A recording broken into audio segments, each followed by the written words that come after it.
ആദ്യം അയോധ്യയിലേക്കാണ്. ഉയരെ രാമനാമം.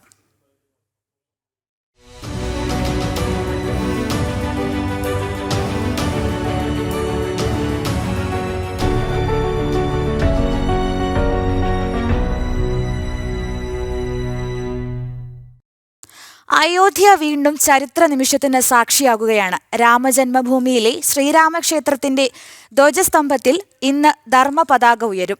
ധ്വജാരോഹണം പ്രധാനമന്ത്രി നരേന്ദ്രമോദി നിർവഹിക്കും.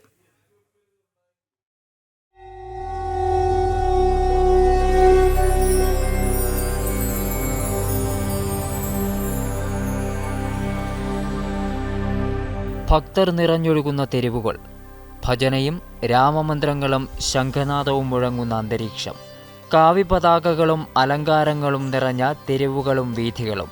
അയോധ്യയിൽ മറ്റൊരു ചരിത്ര മുഹൂർത്തം രേഖപ്പെടുത്തുന്ന ദിനം. തലമുറകളുടെ കാത്തിരിപ്പ് സഫലമാകുന്ന നിമിഷം.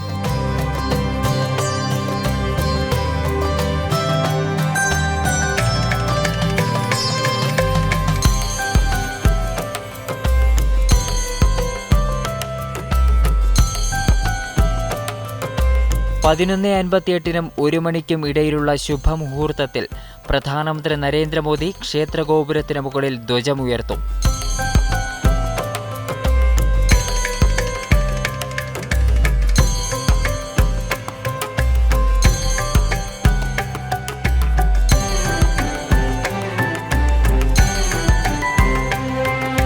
പ്രധാനമന്ത്രിക്ക് പുറമെ സർസംഘചാലക് ഡോക്ടർ മോഹൻ ഭാഗവതും UP മുഖ്യമന്ത്രി യോഗി ആദിത്യനാഥും സന്യാസി ശ്രേഷ്ഠന്മാരും ചടങ്ങിൽ പങ്കെടുക്കും. 121 ആചാര്യന്മാരുടെ കാർമ്മികത്വത്തിലാണ് ചടങ്ങുകൾ.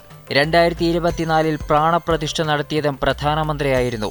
കനത്ത സുരക്ഷാ വലയത്തിലാണ് ക്ഷേത്രവും പരിസര പ്രദേശവും. ന്യൂസ് ഡെസ്ക് ജനം.